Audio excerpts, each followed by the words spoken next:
Hello बच्चों, कैसे हो आप लोग। तो बच्चों आज हम करेंगे solution of exercise 7.3 class 10th mathematics. तो इससे पहले मैंने आपसे बोला था जब मैंने इंट्रोडक्शन कराया था इस एक्सरसाइज का कि आप एक बार सेल्फ जरूर उसको ट्राई कर लेना, क्योंकि बहुत ही इजी एक्सरसाइज है। बस इसमें एक एरिया ऑफ ट्राइंगल का फॉर्मूला था जो मैंने आपको एक्सप्लेन कराया था बहुत अच्छे से, और कुछ नहीं है बस ना। तो आप लोग भी अपनी अपनी एनसीईआरटी बुक खोल लेना।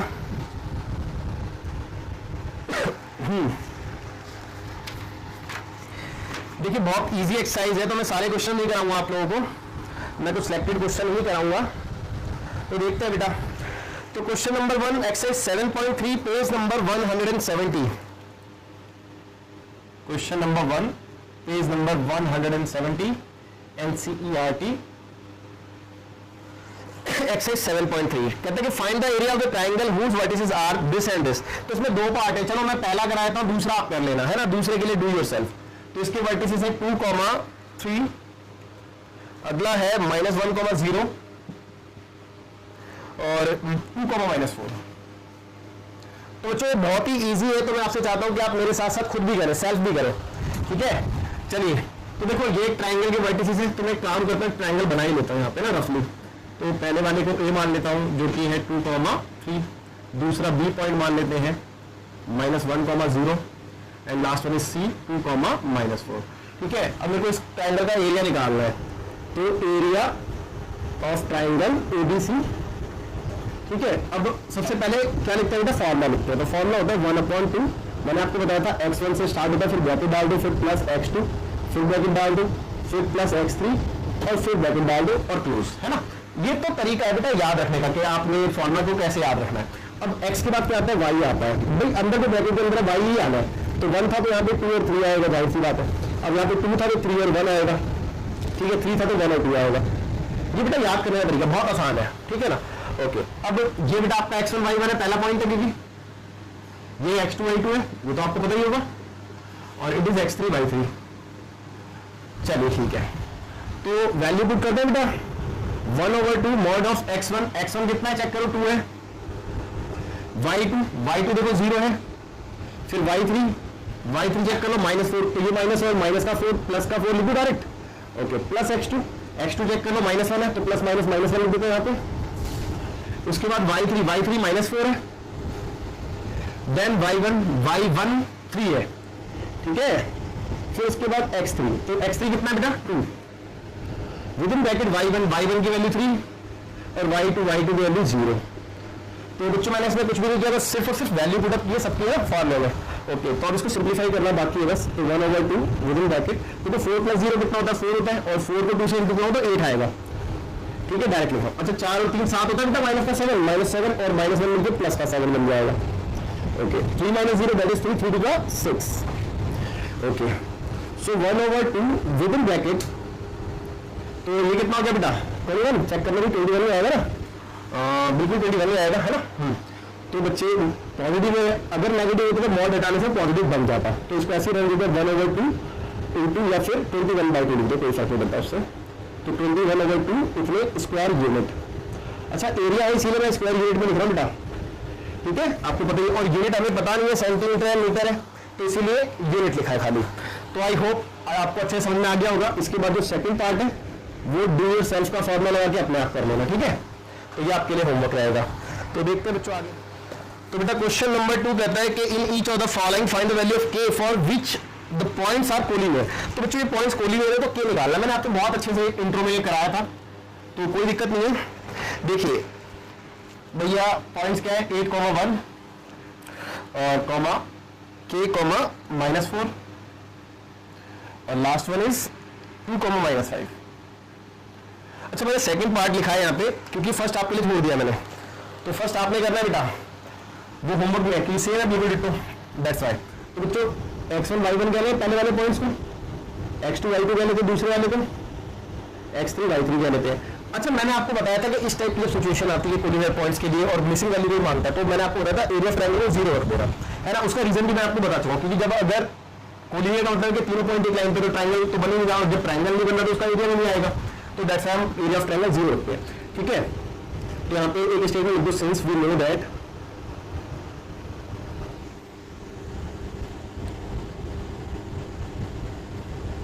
we know that the given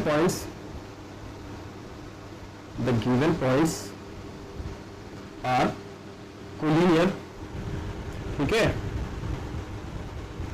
So therefore area of triangle equal to 0. तो बेटा इस कॉन्सेप्ट को हम लेके चलेंगे, है ना. तो एरिया ऑफ ट्रायंगल का फॉर्मूला लिखते हैं पहले 1/2 x1 y2 minus y3 plus x3 y1 minus y2. Sorry गलत लिख दिया, गलती से इसको दोबारा लिख देता हूँ. तो x2 y3 minus y1 और यहाँ पे x3 y1 minus y2. Okay, और इक्वल टू में 0 क्यों? क्योंकि मैंने बता दिया इसका रीजन. अच्छा 1/2 तो जाके खत्म हो चुका है ना. तो 1/2 को हटा देते हैं. x1 की वैल्यू चेक करते हैं 8, y2 की वैल्यू देखें -4, फिर माइनस y3 की वैल्यू -5 तो माइनस +5 कर दें उसको. फिर x2 की वैल्यू k, y3 -5 है, y1 1 है. ओके, फिर x3 की वैल्यू 2 है, y1 1 है, y2 -4 तो -+4 कर देते हैं. यहां तक भी कोई डाउट नहीं होगा बेटा. 1/2 को मैंने उधर ले आके खत्म कर दिया है और बाकी सबकी वैल्यू बुक की है बस, है ना. ओके, अब देखो यहाँ पे कितना आ गया. 5 में से 4 जाएगा, +1 बचेगा. +1 × 8 करो तो 8 आएगा. ओके, अब देखो यहाँ पे 5 और 6 तो -5 -1 माइनस प्लस होता है ना. तो माइनस का 6 माइनस के 6 को 3 से इंटू करें तो माइनस का 6 क्या आ जाएगा.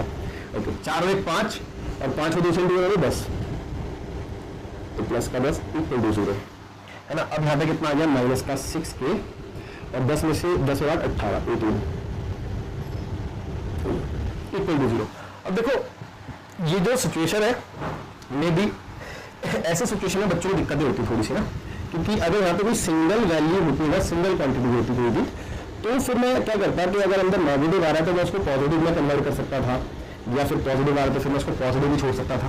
लेकिन यहाँ पे प्रॉब्लम क्या है बेटा, यहाँ पे प्रॉब्लम ये है कि मेरे को पता ही नहीं चल रहा कि इन दोनों का आंसर क्या आने वाला है. देखो आप खुद छोटी सी बात एक सोचो, आप खुद एक छोटी सी बात सोचना कि यहाँ पे अगर मैं k की वैल्यू को 1 ले लेता हूँ तो बेटा अंदर जो आंसर आएगा वो पॉजिटिव आएगा, क्योंकि देखो 6 1 6 और 18 में से 6 जाएंगे तो प्लस का 12 बचता है. k की वैल्यू को 2 ले लेता हूँ तो भी प्लस का आंसर आएगा 6, क्योंकि देखो 6 3 12, ठीक है, और 18 में से 12 गया तो प्लस का 6 बचेगा. k की वैल्यू 3 लेने पर 0 आ जाएगा, है ना. और k की वैल्यू अगर उससे बड़ी ले ली मैंने लाइक 4 तो 6 24 माइनस का बड़ा हो गया अब और प्लस का छोटा हो गया. तो बेटा यहाँ पे ना इन दैट केस हम जज नहीं कर पा रहे हैं कि अंदर का जो आंसर है वो नेगेटिव है या पॉजिटिव है, क्योंकि डिपेंड करता है बेटा k की वैल्यू पे. और k की वैल्यू क्वेश्चन में भी हमसे मांगी है, बट फिर भी एक बार देख लेते हैं कि क्या क्वेश्चन में k से रिलेटेड कुछ लिखा था.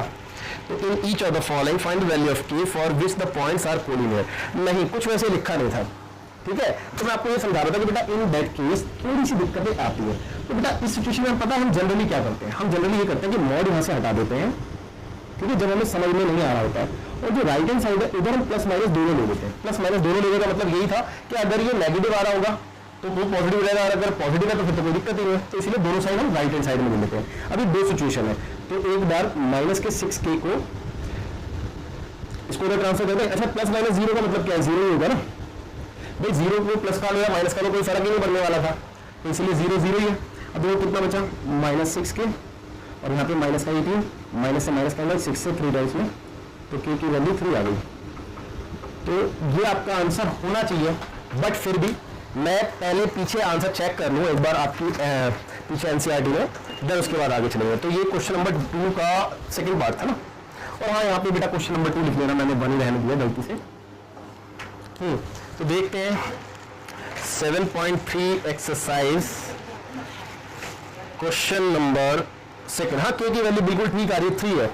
तो आई एम श्योर बच्चों आप लोगों को अच्छे से समझ में आ गया होगा. अब हम आगे चल देते हैं इसको रफ करके, लेकिन उससे पहले बिफोर दैट जो आपका इसका पहला पार्ट है वो dy/s का फॉर्मूला लगा के अपने आप कर लेना. तो question number 3 page number same 170 पे ही है एनसीईआरटी में. देखो क्या कहता है, कहते हैं find the area of the triangle formed by joining the mid points of the sides of the triangle whose vertices are this, find the ratio of this area to the area of the given triangle. तो बहुत ही अच्छा question है ये और काफी important भी कह सकते हैं. इस टाइप के क्वेश्चन एग्जाम में जनरली आते हैं. तो इसकी मैं पहले फिगर ड्रॉ कर लेता हूँ, एक रफ फिगर। ये बेटा फेयर नहीं होती फिगर, क्योंकि फेयर अगर मैं ड्रॉ करूंगा तो कार्टेशियन प्लेन पे बनानी पड़ेगी मेरे को ना, कि जो पॉइंट्स है वो तो बेटा मैं कार्टेशियन प्लेन पे प्लॉट कर सकता हूँ ना, तो दैट्स व्हाई अभी मैं रफ फिगर ड्रॉ कर रहा हूँ। अब मेरे को ये बोला गया कि फाइंड करो उस एरिया को, लेकिन पहले मेरे को जो वर्टिसेस दे रखे हैं वो मैं प्लॉट कर देता हूँ। तो मेरे को पहला वर्टिसेस दे रखा था 0,-1, दूसरा था 2,1 और तीसरा है 0,3। ओके, बस यही है। देखो क्वेश्चन को समझो, पहले क्वेश्चन को समझो, क्वेश्चन में क्या लिखा है उसके बाद आगे चलते हैं। तो देखो क्वेश्चन को समझते हैं। क्वेश्चन में ये लिखा है कि बेटा आप एरिया फाइंड करो, बट किसका, उस ट्राइंगल का जो इस ट्राइंगल के मिड पॉइंट्स को ज्वाइन करने से बनता है। ये मिड पॉइंट्स है, इनको मैंने जब ज्वाइन किया तो एक ट्राइंगल बन गया बेटा। इस ट्राइंगल का मेरे को एरिया निकालना है, मेरे से बोला गया क्या बेसिकली। साथ ही साथ एक चीज और बोलिए, आपसे बोला गया कि फाइंड द रेशियो, आपने रेशियो भी निकालना है किसका बेटा, इस छोटे वाले ट्रायंगल का, इस बड़े वाले ट्रायंगल का, कि इनके एरिया का क्या रेशियो है। वैसे तो आई एम श्योर इसका डेफिनेटली रेशियो आने वाला है वो 1:4 ही होगा, ठीक है, बट फिर भी करके देखते हैं। लेकिन अब मैं एक बार और क्वेश्चन आपको पढ़ के बताता हूँ जिससे कि आपको अच्छे से क्लियर हो रहा है। तो क्वेश्चन में लिखा था बेटा find the area of the triangle. देखो ट्रायंगल का एरिया निकालना है। अब कहते हैं फॉर्म बाय, और वो कैसे फॉर्म हुआ है, by joining the mid points of the sides, joining the mid points को ना of the sides of the triangle whose vertices are, यानी कि इस ट्रायंगल के जो इसके वर्टिसेस देख रहे हैं, इस ट्रायंगल के मिड पॉइंट्स को ज्वाइन करने से ना। ओके, अब कहते हैं find the ratio of this area, और रेशियो निकालना है आपने एक तो इस एरिया का और कहते हैं to the area of the given triangle, और गिवन ट्रायंगल यानी कि इसका। तो क्वेश्चन तो आपको समझ में आ गया होगा, अच्छा क्वेश्चन है। देखो एबीसी तो दे रखा था, एक काम करूं मैं इसको पीक्यूआर ले लूं। अच्छा, अब समस्या ये है कि बेटा पीक्यूआर ट्रायंगल का एरिया इजीली निकाल सकते थे अगर आपके पास इसके वर्टिसेस होते तो, लेकिन प्रॉब्लम क्या है कि आपके पास इसके वर्टिसेस नहीं है। तो अब समस्या ये है कि इसके वर्टिसेस कैसे फाइंड किए जाए, क्योंकि और कोई तो तरीका है नहीं हमारे पास ना कि बिना वर्टिसेस के मैं एरिया निकाल सकूं इन दिस चैप्टर, तो वो तो पॉसिबल नहीं है। तो मेरे को इसके वर्टिसेस निकालने थे। अब वर्टिसेस निकालने के लिए मेरे को थोड़ा सोचना पड़ेगा कि क्या पॉसिबिलिटी, मतलब वर्टिसेस में कैसे निकाल सकते। तो आप ध्यान दो क्वेश्चन पे, क्वेश्चन में क्या बोला, क्वेश्चन में बोला कि ये जो है ना पी, ये जो है ना क्यू, ये जो आर है, ये ए बी बी सी और ए सी के मिड पॉइंट्स है। बोला है ना क्वेश्चन में मिड पॉइंट भी तो हमने ज्वाइन किया है। तो अगर ये मिड पॉइंट है पी ए बी का, तो मैं मिड पॉइंट फॉर्मूला लगा के पी के कोऑर्डिनेट निकाल दो। सिमिलरली अगर क्यू मिड पॉइंट है बी सी का, तो मैं मिड पॉइंट फॉर्मूला लगा के सिमिलरली है ना। तो सबसे पहले मैं मिड पॉइंट फॉर्मूला का यूज करके कोऑर्डिनेट फाइंड करूंगा पी क्यू आर के, ठीक है। तो first of all we calculate the vertices of P Q R by using mid point formula, है ना। तो ध्यान देंगे बेटा, ध्यान देंगे। तो कोऑर्डिनेट ऑफ पी पॉइंट्स है ना, पी पॉइंट्स। तो मिड पॉइंट फॉर्मूला यूज कर रहे हैं, मैं डायरेक्ट लिखा हूं x1 plus x2 upon 2 comma y1 plus y2 upon 2। इसमें कोई डाउट नहीं, सभी को याद होगा मिड पॉइंट फॉर्मूला, कोई भूला तो नहीं है। तो बच्चे पी के कोऑर्डिनेट वैसे तो बहुत ही इजी होता है मिड पॉइंट फॉर्मूला। देखो डायरेक्ट लिख रहा हूं। अच्छा, जब मैं पी के निकाल दूं तो पी किसका मिड पॉइंट है, ए और बी का, तो ए और बी को ही देख लो, कहीं आप सी को देख लो। तो x1 x2 y1 y2 है ना। तो x1 की वैल्यू 0 देख सकते हैं आप, x2 की वैल्यू 2 y2, y1 की वैल्यू -1, y2 की वैल्यू +1 y2। तो p के कोऑर्डिनेट x, y कितने आ गए, देखो डायरेक्ट लिखा हूं 0 + 2 यानी कि 2 और 2/2 यानी कि 1 आएगा, है ना। ये तो हो गया 0, 0 को 2 से डिवाइड करो और 0 आएगा, ठीक है।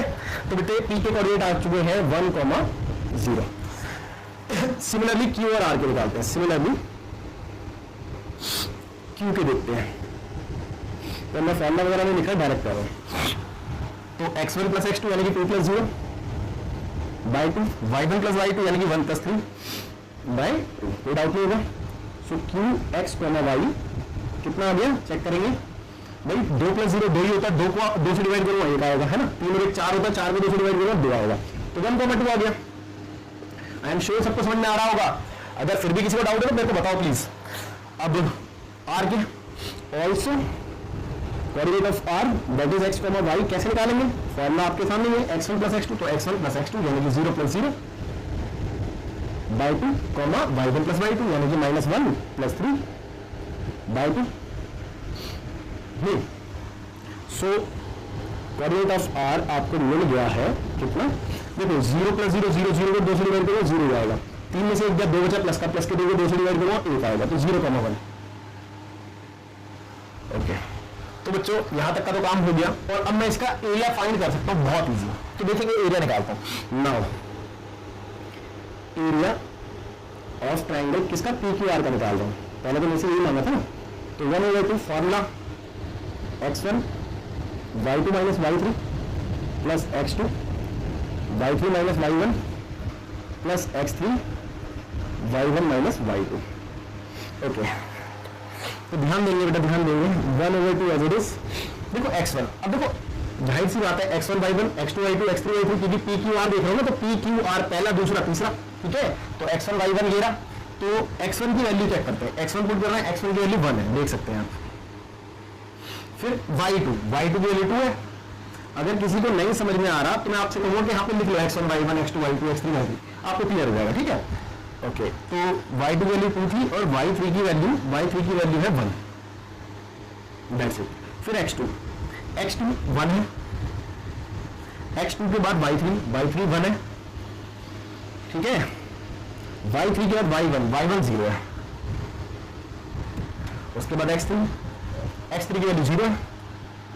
और इसके तो ब्रैकेट में कुछ लिखो मत लिखो, कोई फर्क भी नहीं पड़ेगा क्योंकि 0 से मल्टीप्लाई होकर खत्म हो जाएगा, बट फिर भी लिख देते हैं। चलो, y1 की वैल्यू 0 डालनी थी, y2 की वैल्यू 2 डालनी थी, ठीक है। तो इससे कोई फर्क भी नहीं पड़ना। तो 1/2, देखो 2 में से 1 गया, 1 बचा, 2 में से 1 गया, 1 बचा, 1 को 1 से इंटू करूंगा 1 ही आएगा। 1 में से 0 गया, 1 बचा, 1 को 1 से इंटू करूंगा 1 ही आएगा। ये तो खत्म हो चुका है वैसे भी 0। तो फाइनली 1/2 इंटू में ये कितना आ रहा है बेटा, 2 आ रहा है, चेक कर लो। और 2 प्लस का ये तो मॉड हटा देता हूँ, प्लस का ही रहेगा डायरेक्टली भी, तो बेटा कितना आ गया 1, तो 1 स्क्वायर यूनिट, ठीक है। तो एक एरिया तो आ गया, मतलब मेरा क्वेश्चन आधा हो चुका है। मेरे को एरिया रेशियो निकालना है इस छोटे वाले का और एक बड़े वाले का। तो बेटा मैं पहले ही बता चुका हूँ 1/4 आने वाला रेशियो, बट फिर भी कैलकुलेट करके देखेंगे हम। तो मैं थोड़ा सा स्पेस लेना चाहता हूँ यहाँ पे निकालता हूँ मैं।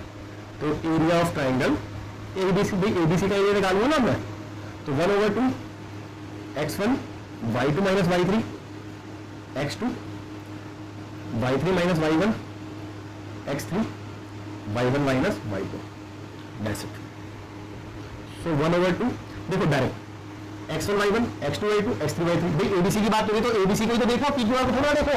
चलिए x1 कितना बेटा 0 है, तो इसके ब्रैकेट में ऐसे लिखने की जरूरत नहीं, पर लिख देता हूँ। चलो, y2 की वैल्यू 1 है, y3 की वैल्यू 3 है। फिर x2 की वैल्यू 2 है, x2 के ब्रैकेट में y3 आएगा, तो y3 की वैल्यू 3 है। फिर y1 की वैल्यू -1, तो माइनस +1 हो जाएगी। फिर x3 चेक करेंगे 0 है, तो इसके ब्रैकेट में भी कुछ लिखने की जरूरत नहीं है, बट फिर भी y1 लिखना था, y1 है -1, और y2 भी -1 हो जाएगा। ओके, सो 1/2, भाई देखो ना, इसको मैं -2 को 0 से इंटू करूँ तो 0 ही आने वाला है।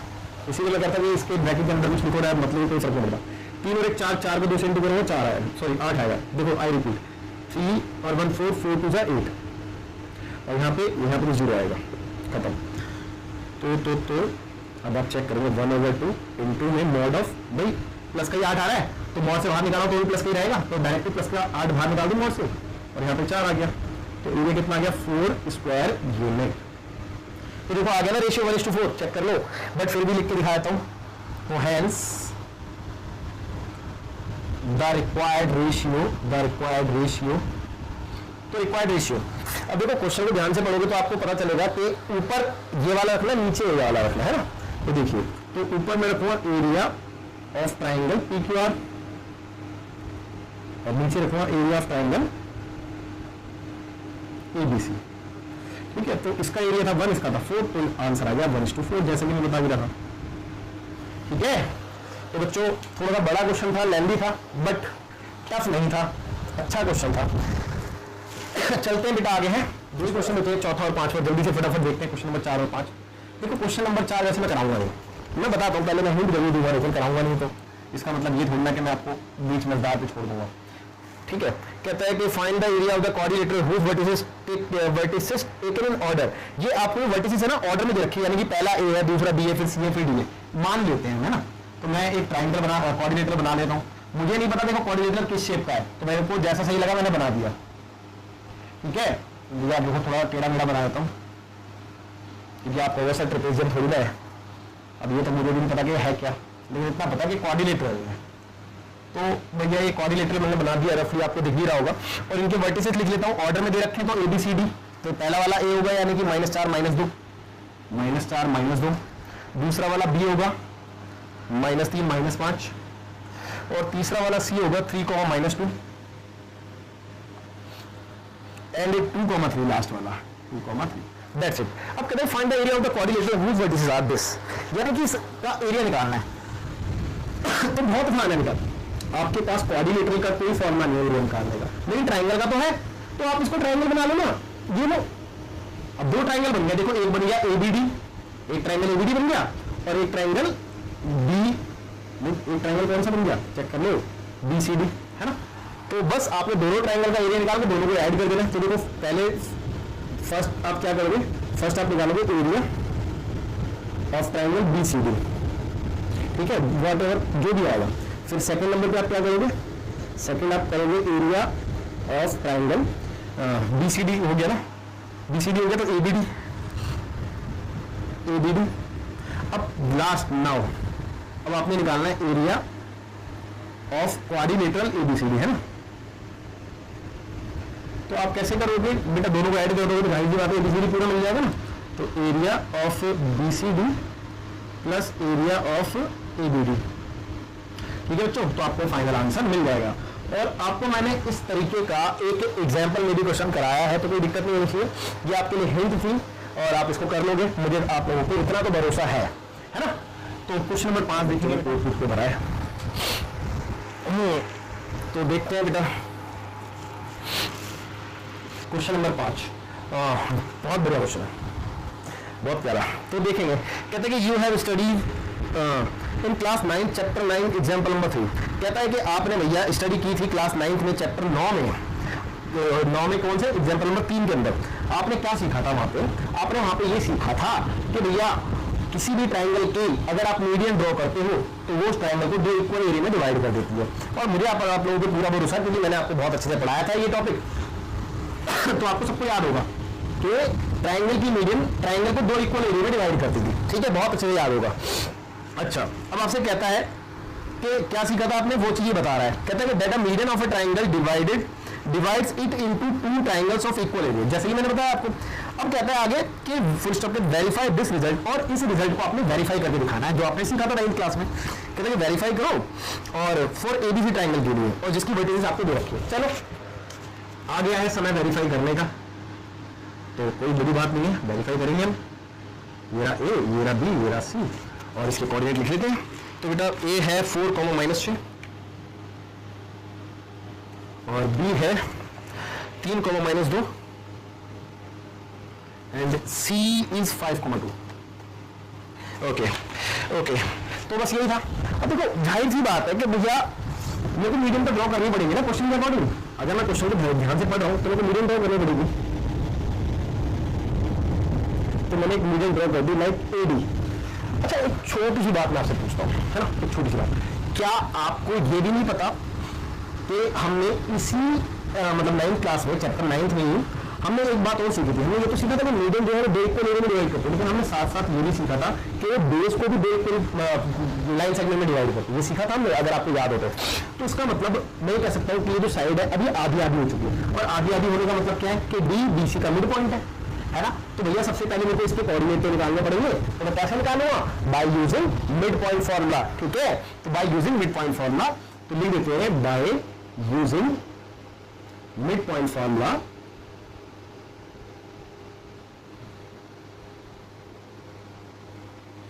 फॉर्मूला तो हम क्या निकाल लें, डी के coordinate, that is x, y.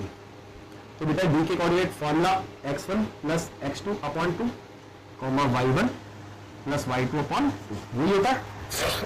Okay, so D x comma y basically कितना आ गया बेटा, देखो x1 कितना है 3, x2 कितना है 5 अपॉन में 2, y1 कितना है -2, y2 कितना है +2 अपॉन में 2. तो D x comma Y is equal to D, तो 5 3 8, 5 3 8, 8 को 2 से डिवाइड करेंगे 4 आएगा, और ये तो 0, और 0 को 0 से 2 से डिवाइड करें, किसी से भी करें 0 जाता है. तो भैया कोऑर्डिनेट आ गए हैं इसके 4, 0. आई एम श्योर आपको समझ में भी आ गया. अच्छा, इसके आगे अब मैं नहीं कराऊंगा आपको, बिल्कुल नहीं कराऊंगा प्लीज.